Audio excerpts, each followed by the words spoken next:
N24 Kannada ನ್ಯೂಸ್ಗೆ ಸ್ವಾಗತ. ಪಕ್ಷೇತರ ಎಂಎಲ್ಸಿಯಾಗಿ ಚಿಕ್ಕೋಡಿ ಲೋಕಸಭೆಯಲ್ಲಿ ಕಾಂಗ್ರೆಸ್ ಮತ್ತು ಬೆಳಗಾವಿ ಲೋಕಸಭೆಯಲ್ಲಿ ಬಿಜೆಪಿ ಪಕ್ಷಕ್ಕೆ ಬೆಂಬಲ ನೀಡಿದ ಪರಿಣಾಮ ಎರಡೂ ಕ್ಷೇತ್ರದ ಅಭ್ಯರ್ಥಿಗಳು ಗೆಲುವು ಸಾಧಿಸಿರುವುದರಿಂದ ತುಂಬಾ ಸಂತೋಷವಾಗಿದೆ ಎಂದು ವಿಧಾನ ಪರಿಷತ್ ಸದಸ್ಯ ಲಖನ್ ಜಾರಕಿಹೊಳಿ ಹೇಳಿದ್ದಾರೆ. ನಗರದ ಗೃಹ ಕಚೇರಿಯಲ್ಲಿ ತಮ್ಮನ್ನ ಭೇಟಿ ಮಾಡಿದ ಸುದ್ದಿಗಾರರೊಂದಿಗೆ ಮಾತನಾಡಿ ಅವರು ಜನರ ಆಶೀರ್ವಾದ ಇರೋ ತನಕ ಜಾರಕಿಹೊಳಿ ಕುಟುಂಬ ಬಲಿಷ್ಠವಾಗಿರುತ್ತೆ. ಜನರ ಆಶೀರ್ವಾದದ ಹಿನ್ನೆಲೆ ನಾವು ಇಷ್ಟು ಬೆಳೆದಿದ್ದೇವೆ. ರಾಜಕೀಯ ಅಂದ್ರೆ ಪರ ವಿರೋಧ ಇದ್ದೇ ಇರುತ್ತೆ, ಆದ್ರೆ ಜನರ ಬೆಂಬಲ ಇರೋ ತನಕ ಯಾರು ಏನು ಮಾಡಲು ಸಾಧ್ಯವಿಲ್ಲ. ಚಿಕ್ಕೋಡಿಯಲ್ಲಿ ನಮ್ಮ ಕುಟುಂಬಕ್ಕೆ ಜನ ಬೆಂಬಲ ಇರೋದ್ರಿಂದ ಪ್ರಿಯಾಂಕಾ ಜಾರಕಿಹೊಳಿ ಅವರು ಗೆದ್ದು ಬಂದಿದ್ದಾರೆ. ಅಥಣಿಯಲ್ಲಿ ಪ್ರಿಯಾಂಕಾ ಅವರಿಗೆ 25,000 ಮತಗಳ ಅಂತರ ಬರಬೇಕಾಗಿತ್ತು, ಆದ್ರೆ ಕಡಿಮೆ ಮತಗಳು ಬಂದಿದೆ. ಇದರ ಬಗ್ಗೆ ಸಚಿವರು ಅಭ್ಯಾಸ ಮಾಡಿ ಕ್ರಮ ಕೈಗೊಳ್ಳುತ್ತಾರೆ. ಗೋಕಾಕ್ ಮತ್ತು ಅರಭಾವಿಯಲ್ಲಿ ಕಾಂಗ್ರೆಸ್ ಪಕ್ಷಕ್ಕೆ ಹೆಚ್ಚಿನ ಅಂತರ ಬರುತ್ತೆ ಅಂತ ಹೇಳಲಾಗಿತ್ತು, ಆದ್ರೆ ಆಗಿಲ್ಲ ಎಂದು ಕೇಳಿದ ಪ್ರಶ್ನೆಗೆ ನಮ್ಮ ಕೆಲ ವಿರೋಧಿಗಳು ಅವರೊಂದಿಗೆ ಬೆನ್ನು ಹತ್ತಿದ್ರು, ಅದಕ್ಕಾಗಿ ಅವರು ಈ ರೀತಿ ಹೇಳಿರಬಹುದು. ಅಂತವರು ಚುನಾವಣೆ ಬಂದಾಗ ಬಂದು ಮತ್ತೆ ಮಾಯವಾಗ್ತಾರೆ. ನಿರಂತರ ಜನರ ಜೊತೆ ಇರುವವರನ್ನ ಜನ ಆಶೀರ್ವಾದ ಮಾಡ್ತಾರೆ ಎಂದರು. ರಮೇಶ್ ಜಾರಕಿಹೊಳಿ ಮತ್ತು ಬಾಲಚಂದ್ರ ಜಾರಕಿಹೊಳಿ ಅವರಿಗೆ ಜನ ಬೆಂಬಲ ಇದೆ. ಅವರ ಕ್ಷೇತ್ರದಲ್ಲಿ ಮತದಾರ ಪರವಾಗಿಯೇ ಮತದಾನ ಮಾಡಿದ್ದಾರೆ, ಬೇರೆಯವರ ಪರವಾಗಿಲ್ಲ ಅಲ್ಲ. ಹಾಗಾಗಿ ಗೋಕಾಕ್ ಮತ್ತು ಅರಭಾವಿಯಲ್ಲಿ ಬಿಜೆಪಿ ಅಭ್ಯರ್ಥಿ ಮುನ್ನಡೆ ಸಾಧಿಸಿದ್ದಾರೆ. ಪ್ರಚಾರದ ಸಮಯದಲ್ಲಿ ಶೆಟ್ಟರ್ ಮತ್ತು ರಮೇಶ್ ಜಾರಕಿಹೊಳಿ ಅವರನ್ನ ಬೈದಿದ್ದ ಪರಿಣಾಮ ಜನರು ತಕ್ಕ ಉತ್ತರ ಕೊಟ್ಟಿದ್ದಾರೆ ಎಂದರು. ಬೆಳಗಾವಿ, ಚಿಕ್ಕೋಡಿ ಸೇರಿ ರಾಜ್ಯದ ಇತರ ಕಡೆಯಲ್ಲಿ ಜಾರಕಿಹೊಳಿ ಕುಟುಂಬದ ಪ್ರಭಾವ ಇರೋದ್ರಿಂದ ನಮಗೆ ಗೆಲುವು ಅತಿ ಸುಲಭವಾಗಿತ್ತು ಅಂತ ವಿಧಾನ ಪರಿಷತ್ ಸದಸ್ಯ ಲಖನ್ ಜಾರಕಿಹೊಳಿ ಹೇಳಿದ್ದಾರೆ. ಈಗಾಗಲೇ ಪ್ರಿಯಾಂಕಾ ಜಾರಕಿಹೊಳಿ ಮತ್ತು ರಾಹುಲ್ ಜಾರಕಿಹೊಳಿ ಅವರು ಯಮಕನ ಮರಡಿ ಕ್ಷೇತ್ರದಲ್ಲಿ ಕಾರ್ಯ ಮಾಡಿ ಜನರ ಕಷ್ಟಗಳಿಗೆ ಸ್ಪಂದಿಸ್ತಾ ಇರುವ ಪರಿಣಾಮ ರಾಜಕೀಯ ಅವರಿಗೆ ಹೊಸದಲ್ಲ. ಈ ಹೊಸ ಜವಾಬ್ದಾರಿಯನ್ನ ಪ್ರಿಯಾಂಕಾ ಅವರು ಅತ್ಯಂತ ಅಚ್ಚುಕಟ್ಟಾಗಿ ನಿರ್ವಹಿಸುತ್ತಾರೆ ಎಂದು ವಿಶ್ವಾಸ ವ್ಯಕ್ತಪಡಿಸಿದರು. ಸಪೋರ್ಟ್ ಮಾಡಿದ್ವಿ, ಇಲ್ಲಿ ಜಗದೀಶ್ ಶೆಟ್ಟರ್ ಸಪೋರ್ಟ್ ಮಾಡಿದ್ವಿ. 2 ಸೀಟ್ ಗೆದ್ದವ ನಾವು ಭಾಳ ಸಂತೋಷ ಆಗಿದೆ. ಬೆಳಗಾವಿಯಲ್ಲಿ ಮತ್ತೆ ಜಾರಕಿಹೊಳಿ ಸಹೋದರರು ಬಲಿಷ್ಠ ಅನ್ನುವಂಥದ್ದು ಪ್ರೂವ್ ಆಯ್ತಾ? ಇಲ್ಲ ನೋಡಿ, ಜನರ ಆಶೀರ್ವಾದ ಇರತಕ್ಕ ಜಾರಕಿಹೊಳಿ ಬಲಿಷ್ಠವಾಗೇ ಇರ್ತೀವಿ. ನಾವು ಜನರ ಆಶೀರ್ವಾದದಿಂದ ನಾವು ಇಷ್ಟು ಮೇಲಕ್ಕೆ ಬೆಳೆದು ಇದೇ ಥರ ನಾವು ಜನರ ಜೊತೆ ಸಂಪರ್ಕ ಇರ್ತೀವಿ. ಜನರ ಆಶೀರ್ವಾದ, ದೇವರ ಆಶೀರ್ವಾದಕ್ಕೆ ನಮ್ಮ ಜಾರಕಿಹೊಳಿ ಬಲಿಷ್ಠವಾಗೇ ಇರ್ತದೆ. ಚಿಕ್ಕೋಡಿಯಲ್ಲಿ ಕೆಲವೊಂದಿಷ್ಟು ಸೋಲಿಸ್ಬೇಕನ್ನುವಂತಹ ತಂತ್ರಗಾರಿಕೆಗಳು ಮಾಡಿದರು ಪಕ್ಷದಲ್ಲಿ ಇದ್ದುಕೊಂಡು. ಅದೆಲ್ಲ ರಾಜಕಾರಣ ಇರೋದು ಸರ್, ಅದು ನಮ್ಗೆ ಜನ ಬೆಂಬಲ ಇದಲ್ಲ, ಅದಕ್ಕಾಗಿ ಜನ ಮತ ಹಾಕ್ತಾರೆ ನಮ್ಗೆ ಗೊತ್ತಾಯ್ತು. ಅದಕ್ಕಾಗಿ ಪ್ರಿಯಾಂಕಾ ಅವರು 1 ಲಕ್ಷ ಮತ ಅಂತ ಗೆದ್ದಿದ್ದಾರೆ. ಅಥಣಿಯಲ್ಲಿ ಮೇಜರ್ ಮೈನಸ್ ಆಗಿರ್ಬೋದು. ಅಥಣಿ ಕಾಂಗ್ರೆಸ್ ಶಾಸಕರಿದ್ರು ಕೂಡ ಅಲ್ಲಿ ಮೈನಸ್ ಆಗಿರ್ಬೋದು. ಇಲ್ಲ, ಅಲ್ಲಿ ನೋಡ್ತಾರೆ ಮಂತ್ರಿ ಅವ್ರು ನೋಡ್ತಾರೆ ಯಾಕೆ ಮೈನಸ್ ಆಗಿದೆ, ಅವ್ರು ಏನು ಕಾರ್ಯಕರ್ತದ ಏನು ಸಂಪರ್ಕ ಏನಾಯಿತು ನೋಡು, ಅವ್ರು ನೋಡ್ತಾರೆ, ವಿಚಾರ ಮಾಡ್ತಾರೆ ಮುಂದಿನ ದಿನದಲ್ಲಿ.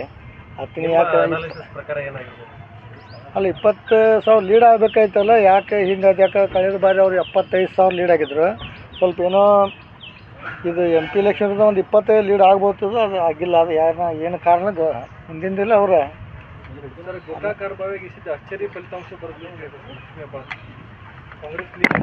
ನೋಡ್ರಿ. ಅವ್ರಿಗೆ ಅಂಥವ್ರು ಜನ ಗಂಟು ಬಿದ್ದಿದ್ರು ಇಲ್ಲಿ ಗೋಕಾಕದಲ್ಲಿ. ಮತ್ತು ಅವ್ರ ಪಾಪ ಹೇಳಿದಾಗ ಮತ್ತು ಅವ್ರು ಹೇಳಿರ್ಬೇಕು.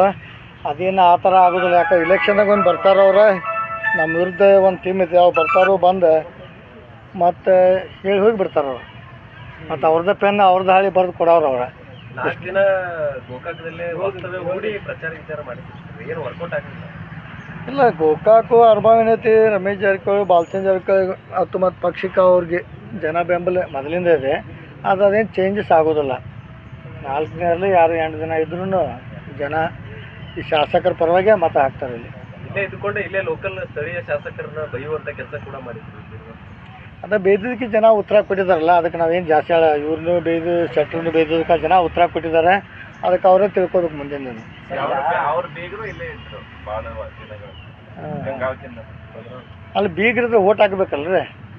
ಬೀಗರು ಓಟ್ ಹಾಕಕ್ಕೆ ಬರೋದಿಲ್ಲ, ಜನ ಓಟ್ ಹಾಕ್ತಾರಲ್ಲ, ಮತದಾರ ಓಟ್ ಹಾಕ್ತಾರೆ. ಗೋಕಾಕ್ ಕ್ಷೇತ್ರ, ಅರಭಾವಿ ಕ್ಷೇತ್ರ, ಬೆಳಗಾವಿ ಕ್ಷೇತ್ರ ಜನ ಓಟ್ ಹಾಕ್ಬೇಕಾದ್ರೆ ಬೀಗರು ಬಂದು ಏನು ಮಾಡೋರು? ಇಡೀ ಬೆಳಗಾವಿ ಜಿಲ್ಲೆಯಲ್ಲಿ ಜಾರಕಿಹೊಳಿ ಕುಟುಂಬ ಸೋಲು ಗೆಲುವನ್ನು ನಿರ್ಧಾರ ಮಾಡುತ್ತೆ. ಯಾರು ಅವ್ರನ್ನ ಬೇಕಂತಾರೆ ಅವ್ರನ್ನ ಗೆಲ್ಲಿಸ್ತಾರೆ, ಯಾರು ಬೇಡ ಅಂತಾರೆ ಅವ್ರನ್ನ ಸೋಲಿಸ್ತಾರೆ. ಜೊತೆಗೆ ಕಿಂಗ್ ಮೇಕರ್ ಬೆಳಗಾವಿ ಜಿಲ್ಲೆಯಲ್ಲಿ ಜಾರಕಿಹೊಳಿ ಒಂದು ವಿಚಾರ ಏನು ಸರ್, ಇದರ ಹಿಂದಿನ ಗುಟ್ಟು ಏನ?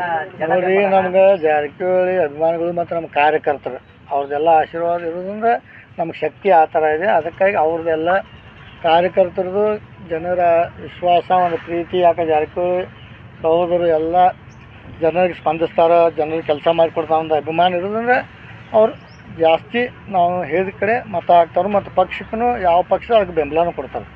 ಜಾರಕಿಹೊಳಿ ವೋಟ್ ಬ್ಯಾಂಕ್ ಬೆಳಗಾವಿ ಜಿಲ್ಲೆಯಲ್ಲಿ ಇದೆ. ಬೆಳಗಾವಿ ಇಲ್ಲೇ ಚಿಕ್ಕೋಡಿ ಮತ್ತು ಇನ್ನೂ ಇದೆ.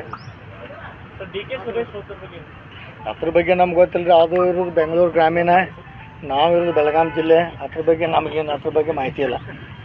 ಅಲ್ಲ ಜನ ಏನು ಬಂಡೆ ಅಂತಿದ್ರು ಅಲ್ಲ, ನಿರೀಕ್ಷೆ ಇತ್ತ ನಿಮಗೆ ಚಿಕ್ಕೋಡಿಯಲ್ಲಿ ನಿರೀಕ್ಷಿತ ಫಲಿತಾಂಶ ಅಥವಾ ಏನಾದರೂ?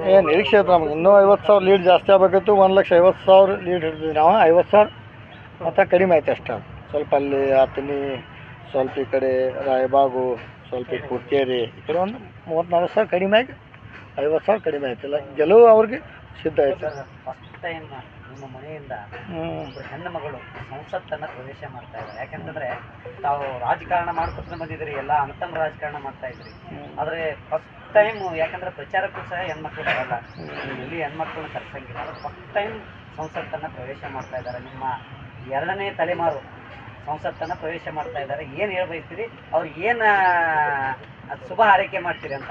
ಇಲ್ಲ, ಅವ್ರು ಪ್ರಿಯಾಂಕಾ ಆಯಿತು, ರಾಹುಲ್ ಆಯ್ತು, ಈಗಾಗಲೇ ಎಮ್ಕಮಡಿ ಕ್ಷೇತ್ರ ಮತ್ತು ಇನ್ನೂ ಜಿಲ್ಲೆ ತುಂಬ ಎಲ್ಲ ಅವರು ಸತೀಶ್ ಅವ್ರ ತಂದೆಯವ್ರ ಜೊತೆ ಎಲ್ಲ ಅವರು ಕೆಲಸ ಮಾಡಿದ್ದಾರೆ. ಅವ್ರಿಗೆಲ್ಲ ಅನುಭವ ಇದೆ. ಎಮ್ಕಮಡಿ ಕ್ಷೇತ್ರದಲ್ಲಿ ಅವರೇ ಜಾಸ್ತಿ ಹೋಗಿ ಏನೇ ಇದ್ದರೂ ಕಾರ್ಯಕರ್ತ ಸ್ಪಂದನೆ ಅನ್ನೋದು ಕೆಲಸ ಮಾಡೋದು. ಹಿಂಗಾದ್ರೆ ಪ್ರಿಯಾಂಕಾ ಮತ್ತು ಒಳ್ಳೆ ಕೆಲಸನೂ ಮಾಡ್ತಾರೋ. ಮುಂದೆ ಒಂದು ಈಗ MP ಆದಮೇಲೆ ಚಿಕ್ಕೋಡಿ ಭಾಗ ಎಲ್ಲ ಜನರು ಸ್ಪಂದಿಸಿ ಅವ್ರು ಹೆಚ್ಚಿಗೆ ಒಂದು ವಿಶ್ವಾಸ ಗಳಿಸ್ಕೊಂಡು ಮುಂದಿನ ಚುನಾವಣೆಯಲ್ಲಿ ಈಗ 1 ಲಕ್ಷ ಅಲ್ಲ 3 ಲಕ್ಷನೂ ಗೆಲ್ತಾರೆ ಅವ್ರು. ಯಾಕೆ ರಾಹುಲ್ ಆಗಲಿ ಪ್ರಿಯಾಂಕಾ ಹಂಗೆ ಜನರ ಜೊತೆ ಸಂಪರ್ಕ ಅವ್ರು ಚೆನ್ನಾಗಿದೆ. ಯಾಕಂದ್ರೆ ಮೊನ್ನೆ ಎಮ್ಕಮಡಿ ಕ್ಷೇತ್ರ ಆಗೋದು MLA ಕ್ಷೇತ್ರ ಆಗಿರೋದ್ರಿಂದ ಅವ್ರ ಸಂಪರ್ಕ ಜಾಸ್ತಿ ಆಕೈತಿ. ಮತ್ತು ಅವ್ರು ಒಮ್ಮೆ ಡೈರೆಕ್ಟ್ ಹೋಗಿ MP ಎಲೆಕ್ಷನ್ ಐತಿಲ್ಲ, ಈಗ ಒಂದು 5-6 ವರ್ಷದಿಂದ ಅವ್ರು ಕಾರ್ಯಕರ್ತ ಕೆಲಸ ಮಾಡ್ತಾರೆ ಜಿಲ್ಲೆಯಲ್ಲಿ. ಯಾವುದೋ ಒಂದು ಫಂಕ್ಷನ್ ಇರಬೇಕು, ಯಾವುದೋ ಒಂದು ಮಹಿಳಾ ಕಾರ್ಯಕ್ರಮ ಇರಬೇಕು, ಅವ್ರು ಹೋಗಿ ಬರೋದ್ರಿಂದ ಜನರ ಸಂಪರ್ಕ ಇದಾಗಿದೆ. ಯಾಕೆ ಒಮ್ಮಿನೊಮ್ಮೆ ಅವ್ರು ಬಂದಿತ್ರ ಜನ ಮತ ಹಾಕೋದಿಲ್ಲ. ಹೀಗಾಗಿ ಜನರ ಜೊತೆ ಅವ್ರಿಗೆ ಸಂಪರ್ಕ ಆಗೋದ್ರಿಂದ ಪ್ರಿಯಾಂಕಾ ಅವ್ರಿಗೆ ಗೆಲ್ತಾರೋ. ಮತ್ತು ಅವ್ರ ಮುಂದಿನ ಈಗ MP ಆದಮೇಲೆ ಒಳ್ಳೆ ಕೆಲಸ ಮಾಡ್ತಾ ಇರ್ತಾರೆ. ನಾವು 8 ಕ್ಷೇತ್ರದಲ್ಲೇ ನಮ್ಮದೊಂದು ನಿರೀಕ್ಷೆ ಇದೆ. ಸರ್, ಈಗ ಬೆಳಗಾವಿ ಲೋಕಸಭೆಯಲ್ಲಿ ಲಕ್ಷ್ಮೀ ಹೆಬ್ಬಾಳ್ಕರ್ ಅವ್ರನ್ನ ಸೋಲಿಸೋದ್ರ ಮೂಲಕ ಜಾರಕಿಹೊಳಿ ಬ್ರದರ್ ಸೇಡ್ ತೀರಿಸ್ಕೊಂಡ್ರು ಅನ್ನುವಂಥದ್ದು ಚರ್ಚೆ ರಾಜಕೀಯ ವಲಯದಲ್ಲಿ ಚರ್ಚೆ ಆಗ್ತದೆ. ನೋಡಿರಿ, ಇಲೆಕ್ಷನ್ 5 ವರ್ಷಕ್ಕೊಮ್ಮೆ ಬರೋದನ್ನ ಸೇಡು ಅದು ಇದು ಏನೂ ಇರೋದಿಲ್ಲ. ಅವ್ರು ಒಳ್ಳೆ ಕೆಲಸ ಮಾಡಿ ಜನ ಅವ್ರಿಗೆ ಹೋಗಿ ಹಾಕ್ತಾರೆ, ನಾವು ಒಳಗೆ ನಮಗೆ ಹಾಕ್ತಾರೆ. ಅದೇ ಸೇಡ್ ಅಂತ ಇರೋದಿಲ್ಲ. ಯಾಕೆ 5 ವರ್ಷಕ್ಕೊಮ್ಮೆ ರಿನ್ಯೂವಲ್ ಆಗಬೇಕು. ನಾವೇ 10-20 ವರ್ಷ ಇರಾಕ್ ಬರೋದಿಲ್ಲ. ಈಗ ಮುಂದಿನ 4 ವರ್ಷ MLA ಬರೋದಾನೆ. ನಾವು ಒಳ್ಳೆ ಕೆಲಸ ಮಾಡಿದ್ರೆ ಜನನು ಮತ ಹಾಕ್ತಾರೋ. ಇಲ್ಲ ಈ ಸೇಡು ಹೊರಗಿನವರು ಅಡ್ರೆಸ್ ಇಲ್ಲ ಅಂತೇಳಿ ಭಾಷಣ ಮಾಡಿದ್ರು. ಇಲ್ಲ, ಶೆಟ್ರು ನೋಡ್ರಿ, ಕಳೆದ 30-40 ವರ್ಷ ಅವರು ಶಾಸಕರಿದ್ದಾವೆ, ಮುಖ್ಯಮಂತ್ರಿ ಆಗಿದ್ದವರು, ವಿರೋಧ ಪಕ್ಷ ನಾಯಕರು, ಸ್ಪೀಕರ್ ಆಗಿದ್ದವರು, ಅವರು ಹಿರಿಯರಿದ್ದಾರೆ. ಅವ್ರ ಬಗ್ಗೆ ಅಗೌರವಾಗಿ ಮಾತಾಡೋದ್ರಿಂದ ಈ ಥರ ಆಗಿದೆ. ಯಾಕಂದ್ರೆ ಶೆಟ್ರು ಒಂದು ಒಳ್ಳೆಯವರು, ಸೌಮ್ಯ ಸ್ವಭಾವದವರು. ಅದಕ್ಕೆ ಅವ್ರು ಜನ ಬೆಳಗಾವಿ ಗ್ರಾಮೀಣ ಆಗಲಿ, ಸೌತ್ ಆಗಲಿ, ನಾರ್ತ್ ಆಗಲಿ, ಅವ್ರ ಸ್ವಭಾವ ನೋಡಿ ಜನ ಅವ್ರಿಗೆ ಅಷ್ಟು ಮತ ಹಾಕಿದ್ದಾರೆ. ಒಳ್ಳೆಯವ್ರದಾರ ಶೆಟ್ರು ಅಂತೇಳಿ. ಸರ್, ತಾವು ಈ ಸಲ ಪಕ್ಷೇತರಾಗಿ ಸ್ಪರ್ಧೆ ಮಾಡಿದ್ದೀರಿ. ಮುಂದೆ ಏನಾದರೂ ಯೋಚನೆ ಇದೆನಾ? ಈ ಪಕ್ಷ ನನ್ನ ಚಾಯ್ಸ್, ನಾವು ಪಕ್ಷೇತರ, ನಾ ಈ ಪಕ್ಷದಿಂದ ಸ್ಪರ್ಧೆ ಈಗ ನಾವು ಪಕ್ಷೇತರ ಇರೋದ್ರಿಂದ ಅಲ್ಲಿ ಪ್ರಿಯಾಂಕಾಗೆ ಸಪೋರ್ಟ್, ಶೆಟ್ರಿಗೆ ಸಪೋರ್ಟ್. ಒಂದೇ ಪಕ್ಷದಾಗ ಹೋದ್ರೆ ಒಂದೇ ಕಡೆ ಕೊಂಡ್ಬೇಕಾಗತ್ತೆ. ಪಕ್ಷೇತರಾಗೇ ಇರೋರು ನಾವು. ಮುಂದಿನ ಬಾರಿ MLC ಪಕ್ಷೇತರ ಸ್ಪರ್ಧೆ ಮಾಡೋರು ನಾವು. ಯಾವ್ದು ಪಕ್ಷ ನಿಮ್ಗೆ ಇಲ್ಲ, ಪಕ್ಷ ಅದೇನಿಲ್ಲ ನಮ್ಗೆ ಐಡಿಯಾಲಜಿ ಅಥವಾ ಏನು ನಮ್ಗೆ. ಈಗ ನೋಡ್ರಿ, ಪಕ್ಷೇತರ ನಾವು ಇಂಡಿಪೆಂಡೆಂಟ್ ಆಗಿರ್ತೀವಿ, ಆರಾಮಾಗಿರ್ತೀವಿ. ಈ ಪಕ್ಷ ಅಂದ್ರೆ ಅಲ್ಲಿ ಹೋಗು ಇಲ್ಲಿ ಹೋಗು ಅದು ಮಾಡಿ ಇದು ಮಾಡೋ ನಮಗೇನಿಲ್ಲ. ಇಲ್ಲೇ ಗೋಕಾಕ್ ಫಿಕ್ಸ್. ಭಾಳ ಸಲ ಹೇಳ್ತೀವಿ ಸಿದ್ದರಾಮಯ್ಯ ನಮ್ಮ ಸಿದ್ದರಾಮಯ್ಯ ಖರ್ಗೆ ಸಾಹೇಬ್ರು ಅವ್ರು ನಮ್ಮ ಗುರುಗಳು ಅವ್ರ. ಅದು ಹೆಂಗೆ ಬಿಡಾಕ್ ಬರ್ತಾರೆ? ಸರ್ಕಾರ ಬೀಳುತ್ತೆ ಅನ್ನುವಂಥದ್ದು ಜೋರು ಮಟ್ಟದಲ್ಲಿ ಚರ್ಚೆಗಳು, ನಾಯಕರು ಹೇಳಿಕೆಗಳು ಕೇಳಿ ಬರ್ತಾರೆ. ಸರ್ಕಾರ ಏನು ಬೀಳಲಿಕ್ಕಿಲ್ಲ. ಯಾಕೆ ಸಿದ್ದರಾಮಯ್ಯ ಅವರು ಗಟ್ಟಿಯಾಗಿ ಅವ್ರು 5 ವರ್ಷ ಮುಖ್ಯಮಂತ್ರಿ ಆಗಿರೋದ್ರಿಂದ ಸರ್ಕಾರ ಏನು ಬೀಳುವ ಲಕ್ಷಣ ನಮ್ಗೇನು ಕಾಣ್ತಲ್ಲ. ಮಹಾರಾಷ್ಟ್ರ ಮಾದರಿಯಲ್ಲಿ ಬೀಳುತ್ತೆ. ಸತೀಶ್ ಮಳೆ ಬೀಳ್ಬೋದು, ಸರ್ಕಾರ ಏನು ಬೀಳೋದು ಕಾಣ್ತಲ್ಲ.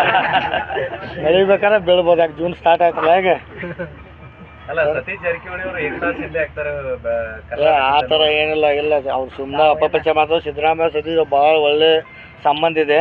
ಯಾರು ಇದನ್ನ ಮಾಡ್ಲಿಕ್ಕೆ ಹಂಗೆ ಮುಖ್ಯಮಂತ್ರಿ ಸಿದ್ದರಾಮಯ್ಯ 5 ವರ್ಷ ಇರೋದನ್ನ ಪ್ರಧಾನಮಂತ್ರಿ ಆಗ್ಬೇಕು ಅನ್ನೋರಲ್ಲಿ ತಾವು ಒಬ್ರು ಆಗಲಿ. ಅದು ಖರ್ಗೆ ಅವ್ರು ಆಗಲಿ, ಯಾರು ಬೇಕಾಗಿಲ್ಲ.